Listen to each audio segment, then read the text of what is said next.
My first map was basically called Defend the Revenant, and the map is pretty self-explanatory. Basically, it was a survival map. You had a friendly revenant on your side, and you were supposed to defend him until he dies. And it was really basic, I didn't really understand how to use SnapMap that well, and back then we didn't have um timers on the items and power ups, so I tried to do the best that I could do, and looking back then, after making so many great survival maps like City Survival or Dead Simple Survival, it has not aged that well. And not only that, it just feels fairly amateurish too. I believe I did say I wasn't really too familiar by using SnapMap's logic system or the mechanics overall.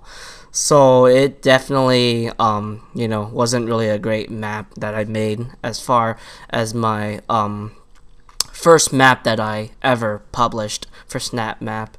And yeah, it was so bad. It's gotten to a point where I actually took down the map because I felt so embarrassed about it. And not only that, I just knew I was a better mapper, so I felt man, I should not let people play this map because it was just so bad. But that's just how it is when you first start off. At using something that you're not familiar with. I never really thought I would end up making a straight up campaign like I did with Secluded. I'm extremely proud of what I did in that campaign, since I think that was probably one of the more challenging campaigns that I ever made from a creative director standpoint. There were so many things that I tried to figure out what to do and tried to kind of make it feel different but also familiar that you expect from a campaign like me if you played my other campaigns like Decipher or Redemptor. A map that I really enjoyed or stood out from the crowd were definitely the early Pig Dog maps. I remember some of his early maps like Noah's Voice or Cross of the Spoiled. They were just so inspiring to me, mainly because I was just kind of blown away with what Pig Dog was doing with his custom geo work, especially from from a visual standpoint. And not only that, I just really loved it. How some of these maps I would just get lost and just try to figure out what to do. I always, love those kinds of maps. But yeah, it was just crazy to, see people were taking advantage with the custom geo aspect so well like Pig Dog, and it definitely inspired me to really jump on the custom geo bandwagon, because I feel like the free update 2 was the perfect time for mappers to really try out custom geo, because the hell props definitely allowed us to be a lot more imaginative than what we had with the the pre-patch stuff. But it's not just some of Pig Dog's maps that really inspired me to jump into the custom geo bandwagon, but at the same time I was also a really big survival player, and there's a map that I personally thought was the best survival map that I played before I made City Survival, but this map also inspired me to make City Survival, and the map was called Ultimate Survival. I absolutely loved it, Ultimate Survival. It was so simple, but I just feel like the author, he really did a great job at just taking advantage of what he had with the launch day stuff of SnapMap, and it was really, really fun. Even to this day, I still think that map holds up really well for a map that came out during the pre-patch days of SnapMap.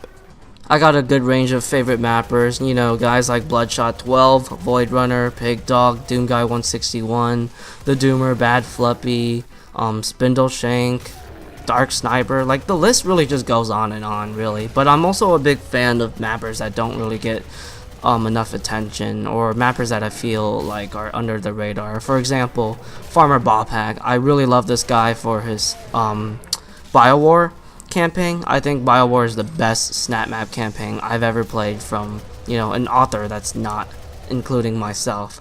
And I really love Biowar mainly because it's very challenging, but at the same time I really love the design of the campaign. All the maps really feel different from each other, and I really love how how this guy really knows how to create like great fights.